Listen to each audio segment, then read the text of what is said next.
ونستعينه ونستغفره ونؤمن به ونتوكل عليه ونعوذ بالله من شرور أنفسنا ومن سيئات أعمالنا من يهده الله فلا مضل له ومن يضلله فلا هادي له ونشهد أن لا إله إلا الله وحده لا شريك له ونشهد أن سيدنا ومولانا محمدا عبده ورسوله صلى الله تعالى عليه وعلى آله وأصحابه وبارك وسلم تسليما كثيرا كثيرا. أما بعد فأعوذ بالله من الشيطان الرجيم. بسم الله الرحمن الرحيم. يا أيها الرسل كلوا من الطيبات واعملوا صالحا إني بما تعملون عليم. وعن أبي هريرة رضي الله تعالى عنه قال قال رسول الله صلى الله عليه وسلم إن الله طيب لا يقبل إلا طيبا وإن الله أمر المؤمنين بما أمر به المرسلين فقال يا أيها الرسل كلوا من الطيبات واعملوا صالحا وقال تعالى يا أيها الذين آمنوا كلوا من طيبات ما رزقناكم ثم ذكر الرجل أشعث أغبر يمد يديه إلى السماء يا رب يا رب وملبسه حرام ومطعمه حرام وغذي بالحرام فأنى يستجاب له. رواه مسلم. صدر محترم، اسٹیج پر موجود قابل قدر علماء کرام، معزز سامعین، آپ حضرات کے سامنے ابھی ایک مختصر سی آیت کریمہ تلاوت کی گئی ہے، جس کی روشنی میں کچھ باتیں عرض کرنے کی کوشش اور جسارت کر رہا ہوں. اللہ رب العزت صحیح اور مفید باتیں کہنے کی توفیق مرحمت فرمائے. حضرات گرامی، آپ حضرات کو معلوم ہونا چاہیے کہ مذہب اسلام کی بلند و بالا عمارت دو ستونوں پر قائم ہے. ایک ہے ایمان اور دوسرے عمل صالح.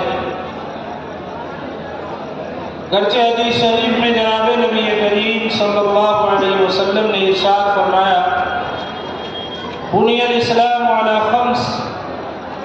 شہادت ان لا الہ الا اللہ وان محمدا رسول اللہ واقام الصلاة وایتاء الزکاة وصوم رمضان وحج البیت ان استطعت الیہ سبیلا. جناب نبی کریم صلی اللہ علیہ وسلم نے ارشاد فرمایا کہ اسلام کی بنیاد 5 چیزوں پر ہے. اس بات کی گواہی دینا کہ اللہ کے علاوہ کوئی معبود نہیں، اور اس بات کی گواہی دینا کہ جناب نبی کریم صلی اللہ علیہ وسلم اللہ کے رسول ہیں. نماز کو قائم کرنا، زکوٰۃ کو دینا، رمضان کے روزے رکھنا، اور اگر حج کی استطاعت ہو تو حج کرنا. یہ 5 چیزیں ہیں، اسلام کے بنیادی ارکان ہیں. لیکن ان 5 چیزوں میں بھی اگر غور کیا جائے اور مزید اسے مختصر کیا جائے تو معلوم ہوگا کہ اس میں 2 چیزیں اہم ہیں. ایک ہے ایمان، شہادت لا الہ الا اللہ وان محمد رسول اللہ. یہ ہمارے ایمان کا حصہ ہے، توحید و رسالت کا اقرار. اور اس کے بعد جو باتیں بیان کی گئی 4، نماز کو قائم کرنا، زکوٰۃ دینا، رمضان کے روزے رکھنا، حج کرنا، یہ چاروں ان کا تعلق اعمال صالحہ سے ہے. تو اسلام کی بنیاد انہی دو مرکزی ستونوں پر قائم ہے، ایک ایمان، دوسرے عمل صالح. اس لیے سب سے پہلے ایک مومن کی یہ ذمہ داری اور اس کی ضرورت ہے کہ اپنا یہ جائزہ لے کہ ہمارا ایمان درست ہے یا نہیں، اور اپنے ایمان کو درست کرنے کے بعد ہر وقت اس بات کی فکر دامنگیر رہنی چاہیے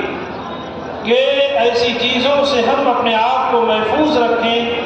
ایسے فتنوں سے اپنے آپ کو بچا کر رکھیں جو ہمارے ایمان کو ختم کر سکتے ہیں۔ اس لیے کہ صرف ایمان لانا کافی نہیں،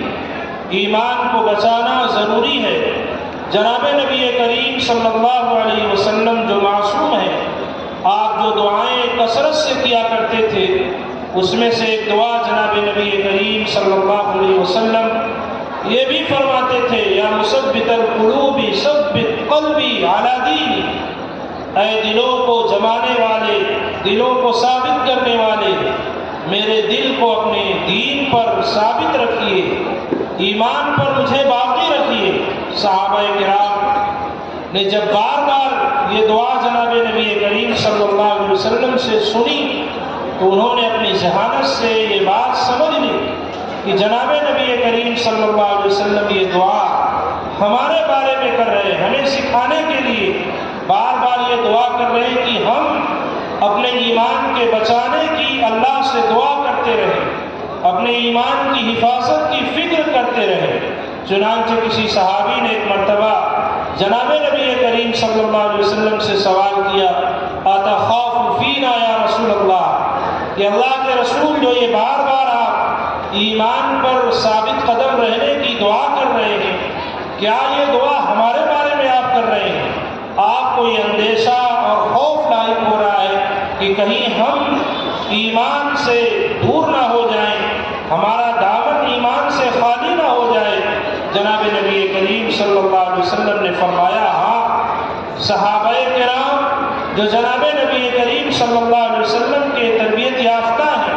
جناب نبی کریم صلی اللہ علیہ وسلم نے ان کی تربیت کی، جن کے ایمان کی گواہی قرآن نے دی، اور دنیا میں رہتے ہی اللہ رب العزت نے ان کی رضا کا اعلان فرمایا، رضی اللہ عنہم ورضوا عنہ، اللہ بھی ان سے خوش ہے، یہ بھی اللہ سے خوش ہیں۔ یعنی ان کے ایمان کی حفاظت کی گارنٹی قرآن کے اندر بیان کی گئی۔ پھر بھی جناب نبی کریم صلی اللہ علیہ وسلم صحابہ کرام کے بارے میں اندیشہ اور خوف ظاہر فرماتے ہیں، کہیں ایسا نہ ہو کہ فطروں کے شکار ہوں اور ایمان کی دولت ان کے ہاتھوں سے چلی جائے۔ صحابہ کرام جن کا مقام و مرتبہ جو ہے اس سے ہم اچھی طرح واقف ہیں، اور ہماری کیا حیثیت ہے اس سے بھی ہم اچھی طرح واقف ہیں۔ پھر ہمیں اپنے ایمان کے بارے میں کتنی فکر کرنی چاہیے اور کتنا ہمیں ڈر ڈر کر زندگی گزارنی چاہیے، اس کا اندازہ اگر ہم لگانا چاہیں تو بڑی آسانی کے ساتھ لگا سکتے ہیں۔ اور جناب نبی کریم صلی اللہ علیہ وسلم نے ہمیں اس سے بھی متنبہ فرمایا، بادروا بالاعمال الصالحۃ فتنا کقطع اللیل المظلم۔ جناب نبی کریم صلی اللہ علیہ وسلم نے فرمایا کہ یہ عافیت کا جو زمانہ ہے، دین کے ساتھ جو زندگی گزار رہے ہو، ایمان کے ساتھ زندگی گزار رہے ہو، اللہ کی طرف سے جو یہ توفیق ملی ہوئی ہے، اسے غنیمت جانو اور ان غنیمت کے مواقع کو زیادہ سے زیادہ نیک اعمال میں استعمال کرو، جلدی جلدی خوب اچھے اعمال کر لو۔ اگر اللہ نے آج صحت دی ہے، اللہ نے آپ کو موقع دیا ہے، اللہ نے آپ کو فرصت دی ہے، اور ایسے مواقع بھی ہیں کہ اگر آپ دین پر فرصت کے ساتھ، صحت کے ساتھ عمل کرنا بھی چاہیں تو آسانی کے ساتھ عمل کر سکتے ہیں۔ بہت ساری جگہیں ایسی ہیں جہاں کے لوگ دین پر عمل کرنا چاہ رہے ہیں، ان کے پاس صحت بھی ہے، ان کے پاس فرصت بھی ہے، ان کی خواہش بھی ہے، ان کی دلی تمنا بھی ہے کہ ہم دین پر کما حق عمل کریں، لیکن ایسے حالات پیدا کیے جاتے ہیں، ایسے قوانین بنائے جاتے ہیں، ایسے ماحول میں وہ زندگی گزار رہے ہیں کہ دین پر ان کے لیے عمل کرنا مشکل ہوتا ہے۔ اس لیے جناب نبی کریم صلی اللہ علیہ وسلم نے فرمایا کہ اگر ایسے مواقع میسر ہیں، ہمیں اللہ کی طرف سے ایسے حالات دیے گئے ہیں کہ اس کے اندر اگر ہم نماز پڑھنا چاہیں آسانی کے ساتھ نماز پڑھ سکتے ہیں، روزہ رکھنا چاہیں روزہ رکھ سکتے ہیں، زکوٰۃ دیں تو کوئی ہمیں روکنے والا، منع کرنے والا نہیں، دین پر ہم عمل کریں تو کوئی منع کرنے والا نہیں۔ یہ اللہ کی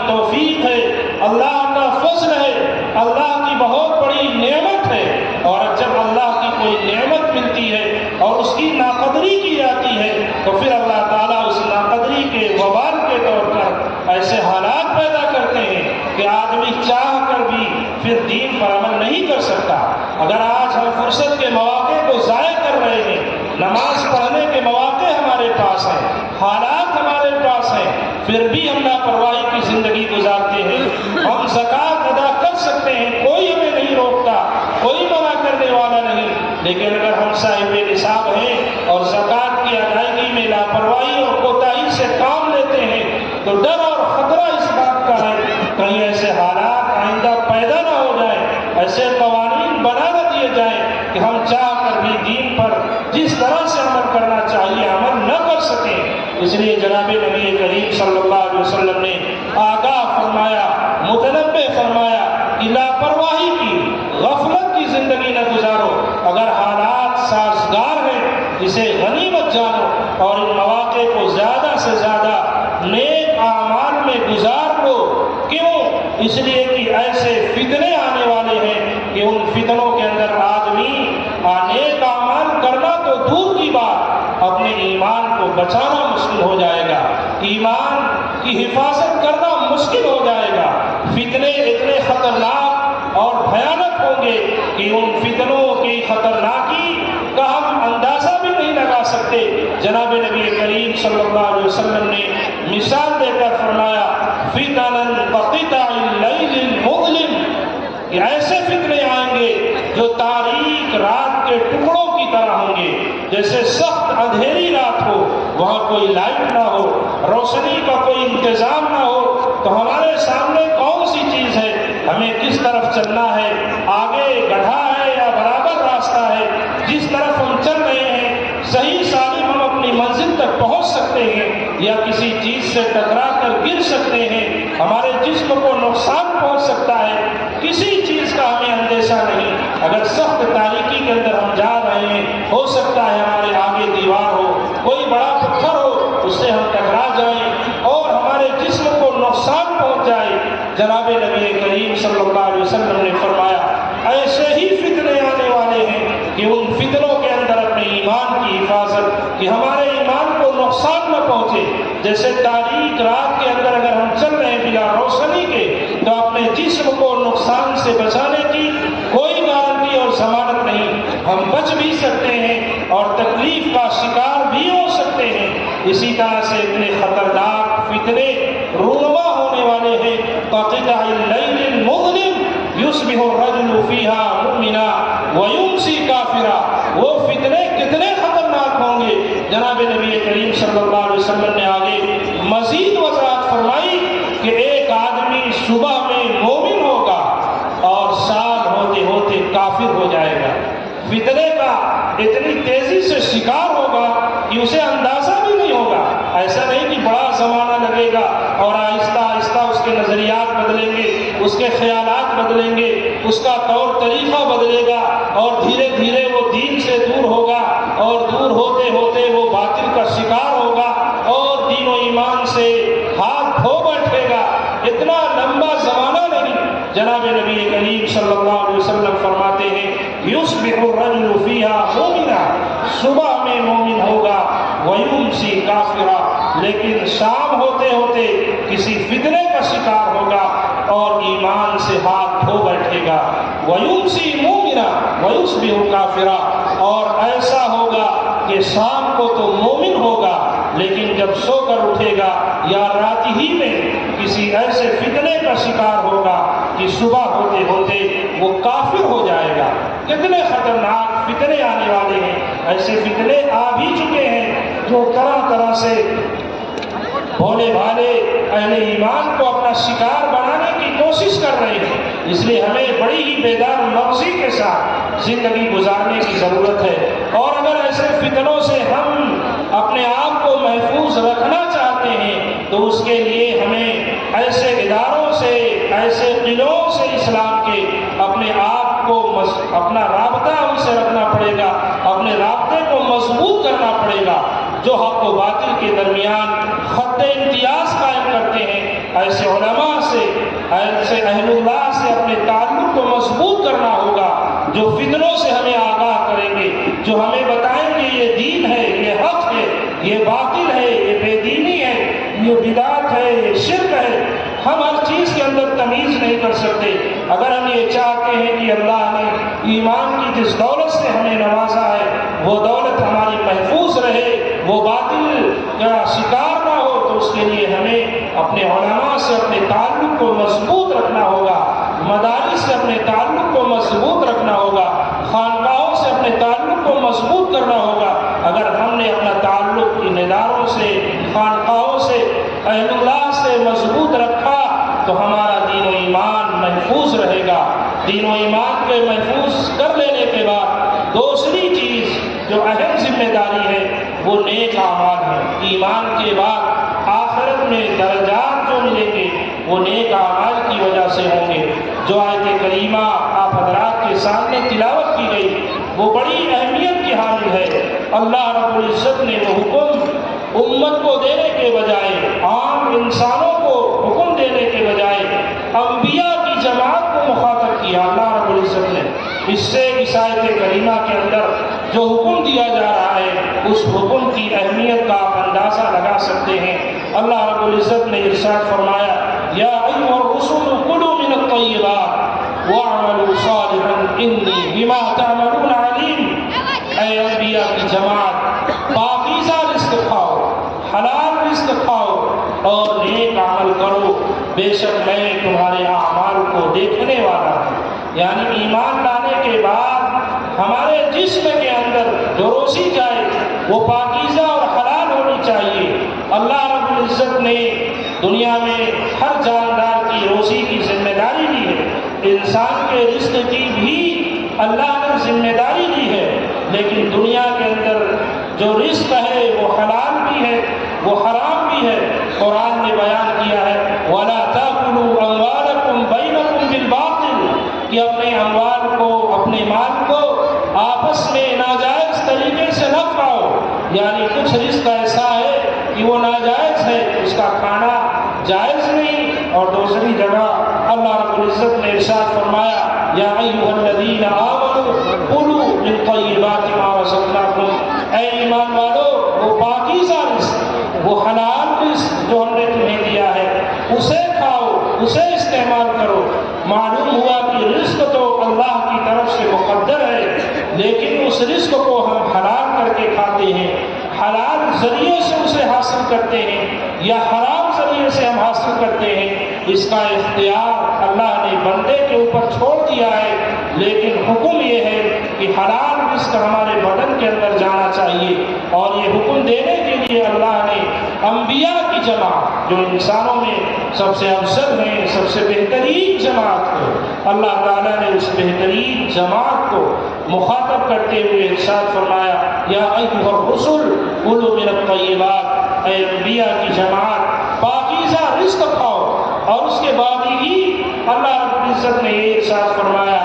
وَاعْمَلُوا صَالِحًا، نیک اعمال کرو۔ مفسرین آیت کریمہ کے تحت یہ لکھتے ہیں کہ اللہ تعالیٰ نے آیت کریمہ کے اندر دو چیزیں ایک ساتھ بیان کی۔ پہلے یہ فرمایا پاکیزہ رزق کھاؤ، حلال رزق کھاؤ، اور اسی کے ساتھ ساتھ اللہ نے یہ حکم دیا کہ نیک عمل کرو۔ معلوم یہ ہوا کہ پاکیزہ رزق کا، حلال رزق کا نیک عمل کے کرنے میں بڑا دخل ہے۔ اگر جسم کے اندر حلال رزق جائے گا، پاکیزہ رزق جائے گا، تو اس سے ہمارے دل کے اندر، قلب و ذہن کے اندر، دماغ کے اندر نور پیدا ہوگا، جو اس رزق سے خون بنے گا اور وہ خون ہمارے جسم کے اندر دوڑے گا۔ ہمارے جسم کے اندر جو نشو و نما ہوگا، جو اضافہ ہوگا، جو طاقت ہمارے جسم کے اندر پیدا ہوگی، سب کے اندر نور ہوگا، اور وہ طاقت ہمیں اطاعت پر ابھارے گی۔ اللہ کی اطاعت کرنے کے لیے ہمارا دل راغب ہوگا۔ اور اگر ہمارے جسم کے اندر، ہمارے پیٹ کے اندر حرام رزق گیا، ناجائز رزق گیا، تو اس کی وجہ سے جو ہمارے جسم کے اندر نشو و نما ہوگی، اس کی وجہ سے نورانیت کے بجائے تاریکی پیدا ہوگی۔ اس کی نحوست یہ ہوگی کہ نیک اعمال سے ہمیں ہمارا دل اچاٹ ہوگا اور برائیوں کی طرف ہمارا ذہن مائل ہوگا، اور ہم نیک اعمال کرنے کے بجائے برے اعمال میں ملوث ہوں گے، جو ہمارے لیے دنیا میں بھی بربادی کا ذریعہ ہے اور آخرت میں بھی بربادی کا ذریعہ ہے۔ اگر ہم یہ چاہتے ہیں کہ ہمارے اعضاء و جوارح اللہ اور اللہ کے رسول کے حکموں کے تابع رہیں، ہم اللہ اور اللہ کے رسول کے حکموں کے مطابق زندگی گزاریں، تو اس کے لیے شرط اول یہ ہے کہ ہمارے جسم کے اندر جو رزق جائے وہ رزق حلال اور پاکیزہ ہونا چاہیے۔ اگر حلال اور پاکیزہ رزق ہمارے جسم کے اندر نہیں گیا تو ہمارے جسم کو جس مقصد کے لیے بنایا گیا ہے کہ ہم اپنے اعضاء و جوارح کو اللہ کی خوشنودی کے اندر، اللہ کی طاعت کے اندر استعمال کریں، اس کے اندر یہ ہمارے اعضاء و جوارح استعمال نہیں ہوں گے۔ اس کو آپ مثال سے آسانی کے ساتھ سمجھ سکتے ہیں کہ دنیا کے اندر لوگ مشینیں بناتے ہیں، انجن بناتے ہیں، اس کے اندر کون سا تیل ڈالا جائے گا، کون سی چیز استعمال کی جائے گی، بنانے والے آپ کو بتاتے ہیں یہ گاڑی ہے پیٹرول سے چلنے والی ہے۔ اب اس کے اندر اگر کوئی ڈیزل استعمال کرتا ہے تو وہ انجن جس طرح سے کام کرنا چاہیے کام نہیں کرے گا، اور اگر اس کے ساتھ زبردستی کی گئی اور بار بار غلط تیل اس کے اندر استعمال کیا گیا تو وہ انجن ایک دن بیٹھ جائے گا اور کام کرنا چھوڑ دے گا۔ اسی طرح سے ہمارا جسم بھی ایک مشین ہے جس کا کام اللہ کی طرف سے یہ دیا گیا ہے کہ طاعات کے اندر ہم اپنے اعضاء و جوارح کو استعمال کریں۔ اگر ہم نے اس کے اندر رزق حلال داخل کیا تو جیسے کمپنی نے جو بتایا ہے کہ پیٹرول کی گاڑی ہے تو پیٹرول ڈالنے پر وہ صحیح چلے گی، ڈیزل کی ہے تو ڈیزل استعمال کرنے سے وہ اپنا کام صحیح طریقے پر انجام دے گی۔ اسی طرح سے ہم اگر اپنے جسم کے اندر رزق حلال کو داخل کریں گے تو وہ صحیح کام کرے گا، یعنی اللہ کے خوشنودی کے اعمال ہمارے اعضاء و جوارح سے خود بخود صادر ہوں گے۔ ہمارا دل خود نماز پڑھنے کے لیے کہے گا، ہمارا دل خود نیکیوں کی طرف ہمیں راغب کرے گا، اور اگر ہم نیک اعمال کرنے کے بجائے اور رزق حلال استعمال کرنے کے بجائے رزق حرام استعمال کرنے لگے، مشتبہ رزق استعمال کرنے لگے، کہاں سے آ رہا ہے، کیسا آ رہا ہے، اس کی فکر چھوڑ کر جو آئے اسے پیٹ کے اندر ہم داخل کرنے لگے تو اس کی نحوست یہ ہوگی کہ ہمارا دل نیکیوں سے اچاٹ ہوگا۔ اور اگر ہم زبردستی کرتے رہے اور اسی ڈگر پر چلتے رہے اور ہمیشہ اپنے جسم کے اندر جائز و ناجائز کا امتیاز کیے بغیر جو آیا حرام و حلال سب اپنے جسم کے اندر داخل کرتے رہے تو آہستہ آہستہ کہیں یہ نتیجہ ظاہر نہ ہو جیسے انجن ایک دن بیٹھ جاتا ہے، اپنا کام کرنا چھوڑ دیتا ہے اور پھر اسے پھر سے بنانا پڑتا ہے۔ کہیں ایسا نہ ہو کہ بار بار زبردستی کرنے کی وجہ سے، حرام کے استعمال کرنے کی وجہ سے ہمارا جسم بھی جواب دے دے، یعنی کہیں ایسا نہ ہو کہ جو ہمارے پاس سب سے بڑی طاقت ہے ایمان کی، کہیں وہ ہم سے رخصت نہ ہو جائے کہ یہاں اس نعمت کا کی رہنے کی ضرورت نہیں، یہ تو ناشکرا ہے، یہ تو اس نعمت کے ساتھ زبردستی کر رہا ہے، اس انجن کے ساتھ جو تیل استعمال کرنا چاہیے وہ کرنے کے بجائے غلط چیز بار بار استعمال کر رہا ہے، اس کے ساتھ رہنا مناسب نہیں، وہاں سے ایمان رخصت ہو سکتا ہے۔ اس لیے رزق حلال کی اہمیت بہت ہی زیادہ ہے۔ اگر ہم یہ چاہتے ہیں کہ اللہ کی خوشنودی کے ساتھ، اللہ کی مرضیات کے ساتھ ہم زندگی گزاریں تو ہمیں اپنے رزق پر اور ذریعے آمدنی پر نگاہ رکھنی پڑے گی کہ جو ہم رزق استعمال کر رہے ہیں، جو روزی ہم حاصل کر رہے ہیں، جس ذریعے سے روزی ہمارے گھر میں آ رہی ہے وہ ذریعہ جائز ہے یا ناجائز ہے، وہ روزی ہمارے گھر میں حلال ہو کر آ رہی ہے یا حرام ہو کر آ رہی ہے، اس پر ہمیں توجہ دینی پڑے گی۔ اور ذرائع آمدنی جو ہیں وہ اگر دیکھا جائے تقریباً 4 ذرائع آمدنی ہے۔ ایک ذریعہ آمدنی کھیتی ہے، زراعت ہے، بڑا ہی پاکیزہ ذریعہ آمدنی ہے، انبیاء کرام نے بھی اس کو اختیار کیا ہے، کھیتی باڑی کی ہے، اللہ رب العزت نے اس کی تعریف بھی کی ہے، اس کے ذریعے دنیا میں لوگوں کی زندگی گزرتی ہے، کھانے پینے کی اس سے چیزیں پیدا ہوتی ہیں، اور سب سے بڑی چیز یہ ہے کہ جو کھیتی کرنے والا ہوتا ہے کسان، اس کے اندر مومن کے اندر جو سب سے بڑی دولت ہونی چاہیے توکل، اللہ پر بھروسہ، اللہ کی ذات کے ساتھ امید، وہی چیز کسان کے اندر بھی ہوتی ہے کہ ساری محنت کرنے کے بعد بیج جب کھیت میں ڈال دیتا ہے تو پھر اللہ پر بھروسہ کر کے بیٹھتا ہے کہ اگر اللہ چاہیں گے تو اس بیج سے کھیتی تیار ہوگی، اور اگر اللہ چاہیں گے تو تیار نہیں ہوگی۔ اللہ چاہیں گے تو زیادہ کھیتی پیدا ہوگی، اور اگر اللہ چاہیں گے تو ایسا بھی ہو سکتا ہے کہ کم پیدا ہو۔ اللہ ہی اب جیسا چاہیں گے تو کسان اللہ پر بھروسہ کر کے بیٹھتا ہے۔ بڑا ہی پاکیزہ ذریعہ آمدنی ہے، اپنی کھیتی، اپنا بیج، اپنی محنت، سب کچھ حلال ہے۔ اس سے جو آمدنی اور جو غلہ اور کھیتی ہمیں حاصل ہوگی وہ بہت ہی پاکیزہ ہے، اگر اسے ہم حلال بنا کر اپنے گھر تک لائیں اور حلال طریقے پر اپنے پیٹ کے اندر داخل کریں، اپنے گھر والوں کو کھلائیں، تو اس کا نور یہ ظاہر ہوگا کہ گھر کے اندر چین ہوگا، سکون ہوگا، گھر کے لوگوں میں پیار و محبت ہوگا، گھر کا ماحول دینی ماحول ہوگا۔ لیکن دیکھنے میں یہ آتا ہے، افسوس کے ساتھ یہ بات کہنی پڑ رہی ہے کہ اللہ نے ہمیں اگر کھیت سے نوازا ہے یا دوسرے کے کھیت میں ہم کھیتی کرتے ہیں، بڑا کھیت ہے اور اس کے اندر سے جو کھیتی پیدا ہو کر ہمیں مل رہی ہے وہ ہمارے لیے کافی ہو سکتی ہے، لیکن اکثریت کے اندر یہ بیماری ہے، یہ حرص اور لالچ ہے کہ جب تک ہم کھیت دوسرے کی طرف ایک دو پھاوڑا مار کر بڑھا نہ لیں، راستے کو تھوڑا سا ہم کاٹ نہ لیں، اگر راستے پر ہمارا کھیت ہے، راستے میں تھوڑا سا ہم بڑھ نہ جائیں تو ہمیں تسلی نہیں ہوتی۔ اگر ہم اپنے کھیت کی حد میں رہتے اور اس سے جو ہمیں روزی ملتی، جو غلہ ہمارے گھر کے اندر آتا وہ حلال تھا، پاکیزہ تھا، لیکن ایک دو بارش دوسرے کے کھیت میں بڑھ جانے کی وجہ سے، میڑ کو سیدھے کرنے کے نام پر، گھاس کو صاف کرنے کے نام پر، آہستہ آہستہ جو لوگ اپنے آپ کو بہت ہوشیار سمجھتے ہیں وہ آہستہ آہستہ دوسرے کے کھیت میں بڑھتے رہتے ہیں، حالانکہ یہ ہوشیاری نہیں، یہ اعلیٰ درجے کی حماقت ہے۔ حماقت کیسے، اسے آپ آسانی سے سمجھ سکتے ہیں کہ جو روزی ہمیں ملی تھی وہ پاکیزہ تھی، حلال تھی۔ مثال کے طور پر ایک بالٹی دودھ ہے، پاک ہے، پاکیزہ حلال ہے، لیکن اگر اس کے اندر ایک دو قطرے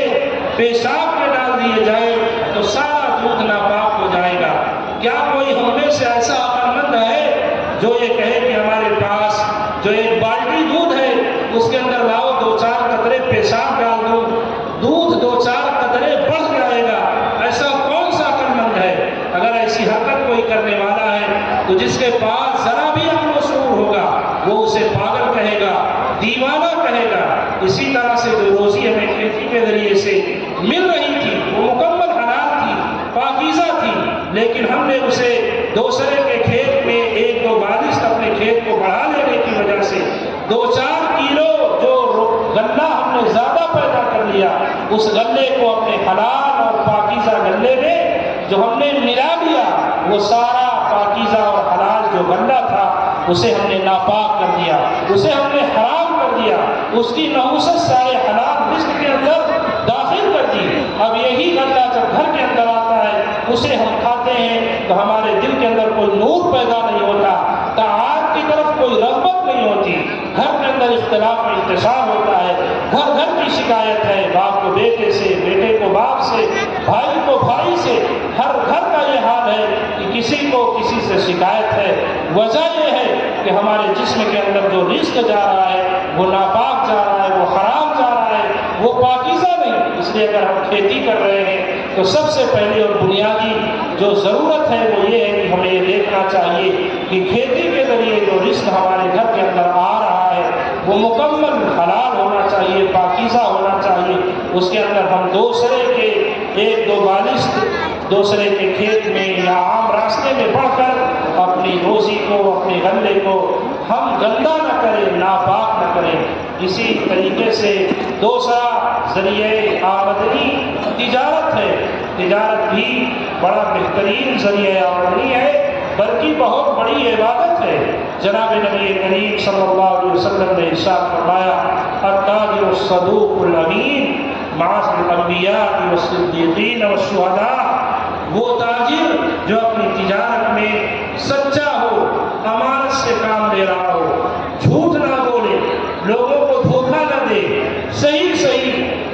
طریقے پر اپنے مال کو بیچ رہا ہے۔ اگر اس کے اندر کوئی عیب ہے تو عیب کو بھی ظاہر کر رہا ہے، مال ڈپلیکیٹ ہے تو بتا کر بیچ رہا ہے، ایسا نہیں کہ ڈپلیکیٹ کو اوریجنل بتا کر بیچ رہا ہے۔ اگر سچائی کے ساتھ تجارت کر رہا ہے تو تجارت کو ہم دنیا سمجھتے ہیں کہ اس سے ہمارے گھر والوں کا کام چلتا ہے، ہمارا کام چلتا ہے، ہماری دنیا چلتی ہے، لیکن جناب نبی کریم صلی اللہ علیہ وسلم فرماتے ہیں کہ تاجر اگر سچا ہے، امانت دار ہے، تو کل قیامت میں حساب و کتاب کے دن انبیاء کرام کے ساتھ، صدیقین کے ساتھ، شہداء کے ساتھ اس کا حشر ہوگا، اسے اٹھایا جائے گا اور ان کی جماعت کے اندر اس کو شامل کیا جائے گا۔ محدثین نے اس حدیث کی شرح میں یہ لکھا ہے کہ اس نے اس حکم پر عمل کیا ہے جو حکم اللہ نے انبیاء کو دیا، یا ایھا الرسل کلوا من الطیبات، اے انبیاء کی جماعت پاکیزہ رزق کھاؤ۔ تو اس تاجر نے بھی اپنی تجارت کو پاکیزہ رکھا، اپنے ذریعے آمدنی کو حلال رکھا، اس لیے کل قیامت میں اسے انبیاء کے حکم پر جو اللہ کی طرف سے انبیاء کو دیا گیا تھا اس پر عمل کرنے کی وجہ سے انبیاء کرام کے ساتھ اس کا حشر ہوگا، اس کے ساتھ اٹھایا جائے گا۔ لیکن اگر وہی تاجر جھوٹ بولے، لوگوں کو دھوکہ دے، تو جناب نبی کریم صلی اللہ علیہ وسلم نے دوسری حدیث میں یہ بھی ارشاد فرمایا، التجار یحشرون یوم القیامۃ فجارا، کہ تاجر لوگ قیامت کے دن جھوٹے ہونے کی حالت میں اٹھائے جائیں گے۔ آج اگر ہم تجارت کا جائزہ لیں، مسلمانوں کی تجارت کا جائزہ لیں، تو اکثر یہ جھوٹ کے اندر ملوث ہے، سچائی کے ساتھ ہم تجارت نہیں کرتے۔ اور اگر کوئی مارکیٹ میں ایسا بندہ آیا جو یہ چاہتا ہے کہ ہم سچائی کے ساتھ تجارت کریں، لوگوں کو دھوکہ نہ دیں، تو دوسرے لوگ اسے سمجھاتے ہیں کہ زمانہ بدل چکا ہے، اگر مارکیٹ کے اندر رہنا ہے اور اپنی پونجی کو بچانا ہے، نفع تو دور کی بات، جو سرمایہ تم تجارت کے اندر لگائے ہو اگر اسے بچانا چاہتے ہو تو تمہیں بھی جھوٹ بولنا پڑے گا، لوگوں کو دھوکہ دینا پڑے گا۔ دنیا بدل چکی ہے، وہ بیچارہ سچائی کے راستے پر چلنا چاہتا ہے، لیکن دوسرا مسلمان ہی جو دوسروں کا باطل کا شکار ہو چکا، اسے بھی غلط راستے پر لانے کے لیے آمادہ کرتا ہے، اور اکثریت لوگوں کی دیکھا دیکھی اسی راستے پر چل پڑتی ہے۔ پھر اس تجارت کے نتیجے میں جو روزی ہمارے گھر کے اندر آتی ہے اور ہمارے پیٹ کے اندر داخل ہوتی ہے، وہ اپنی نحوست کا اثر دکھاتی ہے کہ پھر گھر کے اندر اختلاف و انتشار پیدا ہوتا ہے، ماحول کے اندر بے دینی آتی ہے، نیک اعمال سے ہمارے دل کے اندر نفرت پیدا ہوتی ہے، برائیوں کی طرف رغبت ہوتی ہے، اور بڑی آسانی کے ساتھ برائیوں کے ہم شکار ہو جاتے ہیں۔ اس لیے اگر ہم تاجر ہیں تو اپنی تجارت کو بھی ہم اسلامی تجارت بنائیں، اسے پاکیزہ اور حلال تجارت بنائیں، تاکہ اس کو کھانے کے بعد دنیا میں جس مقصد کے لیے ہم بھیجے گئے نیک اعمال کے ساتھ زندگی گزاریں، اللہ کے رسول کے حکموں کے تابع بن کر زندگی گزاریں۔ اگر ہم اپنی تجارت کو پاکیزہ اور حلال بنائیں گے اور اس کے ذریعے حلال آمدنی کو حلال طریقے پر استعمال کریں گے، تو جس مقصد کے لیے ہمیں دنیا کے اندر بھیجا گیا اس مقصد کے اندر ہم بڑی آسانی کے ساتھ کامیاب ہو سکتے ہیں۔ تیسرا ذریعہ آمدنی ملازمت ہے۔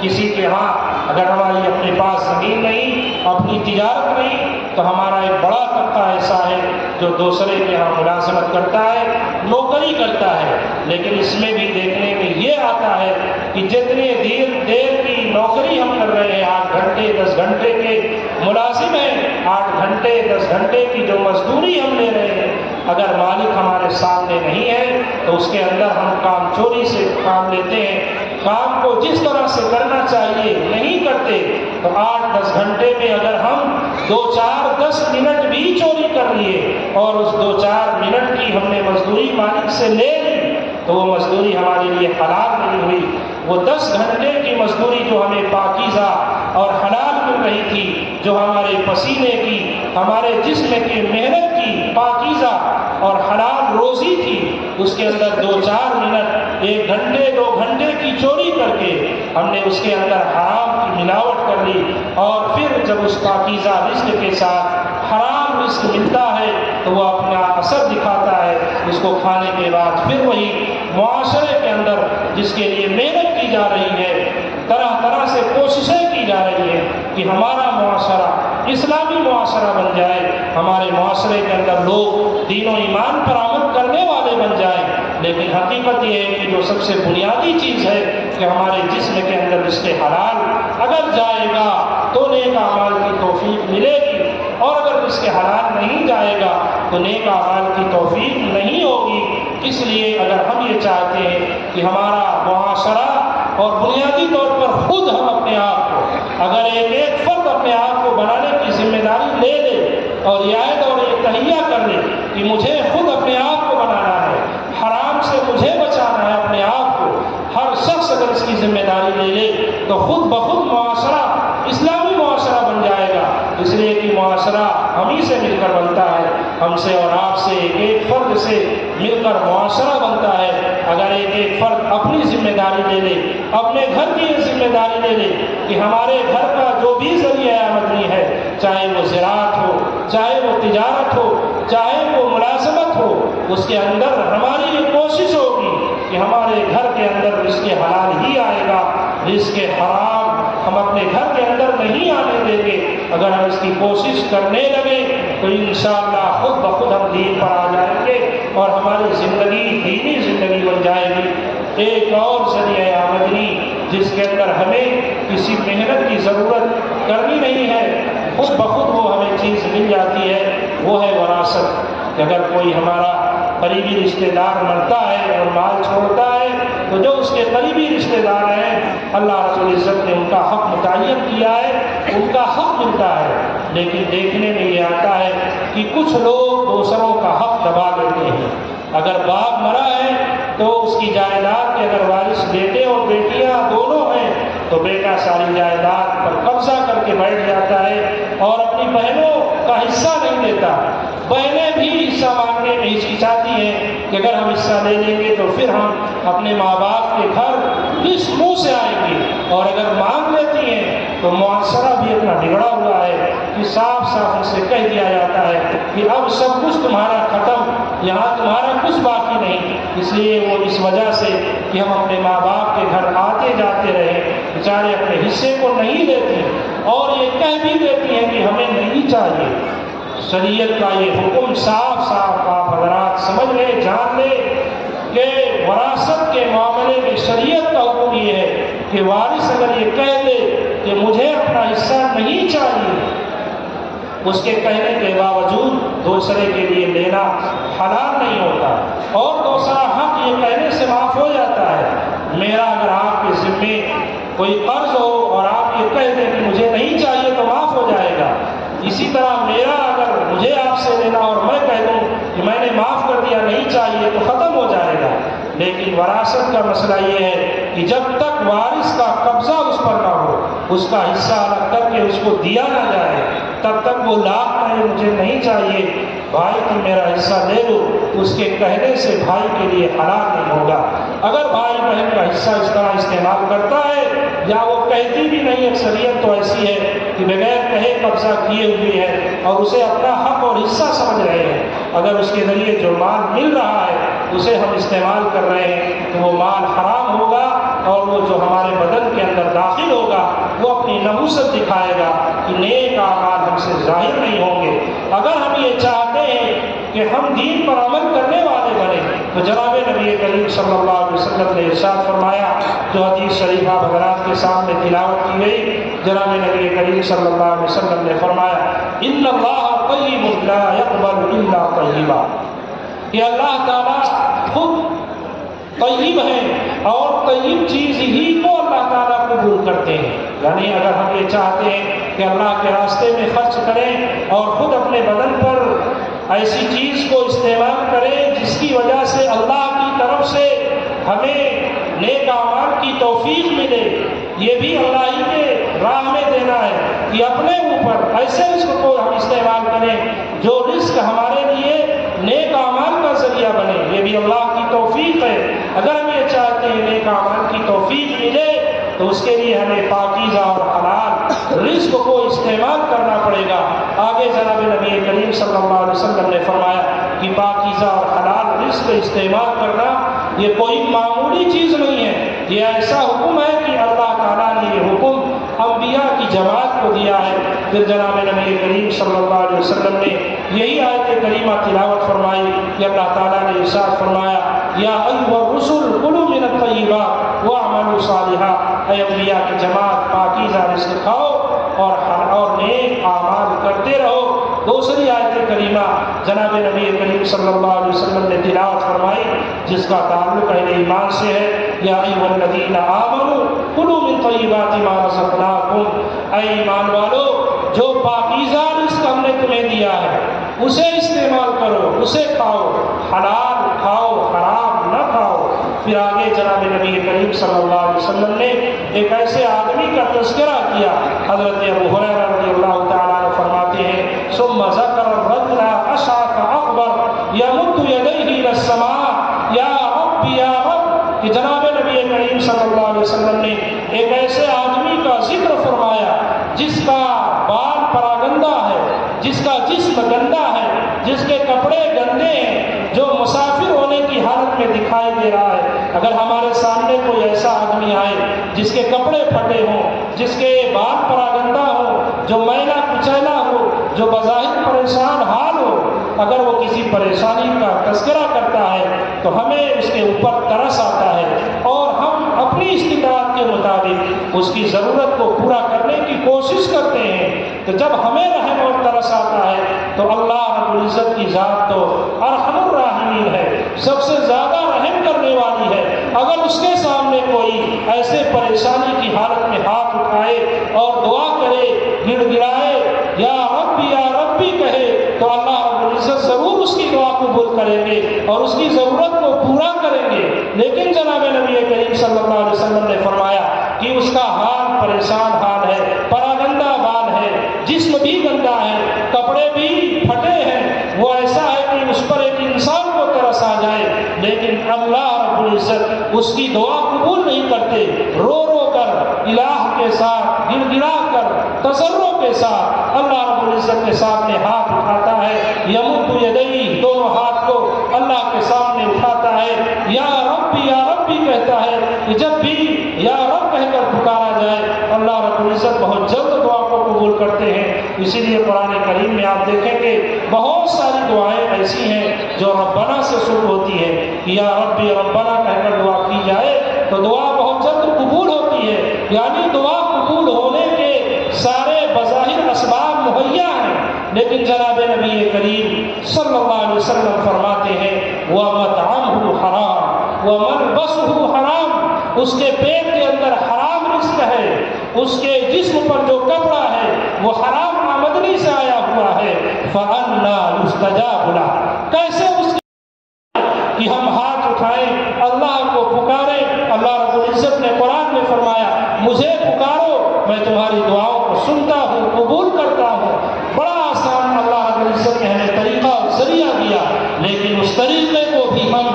حرام آمدنی کے کھا لینے کی وجہ سے برباد کر دیتے ہیں اور اس سے فائدہ نہیں اٹھا پاتے۔ آج ہم دعائیں کر رہے ہیں لیکن اس کا کوئی خاطر خواہ نتیجہ ہمارے سامنے ظاہر نہیں ہو رہا ہے۔ لوگ کہہ رہے ہیں دعائیں ہو رہی ہیں، دعائیں کرائی جا رہی ہیں، لیکن اس کا نتیجہ ہمارے سامنے ظاہر نہیں ہو رہا ہے۔ وجہ یہی ہے جناب نبی کریم صلی اللہ علیہ وسلم نے فرمایا وَمَطْعَمُهُ حرام وَمَلْبَسُهُ حرام، ہمیں جائزہ لینا ہے اپنے آپ کا کہ کہیں ایسا تو نہیں کہ ہمارے جسم میں جو رزق جا رہا ہے وہ حرام ہے، کہیں ایسا تو نہیں کہ ہمارے بدن پر جو لباس ہے وہ حرام ہے۔ اگر ایسا ہے تو پہلی فرصت میں ہمیں اسے پاکیزہ بنانے کی ضرورت ہے، اپنے ذرائع آمدنی کو حلال اور پاکیزہ کرنے کی ضرورت ہے۔ اگر ہم نے صرف اس ایک چیز پر قابو پا لیا اور اپنے ذریعے آمدنی کو حلال کر لیا،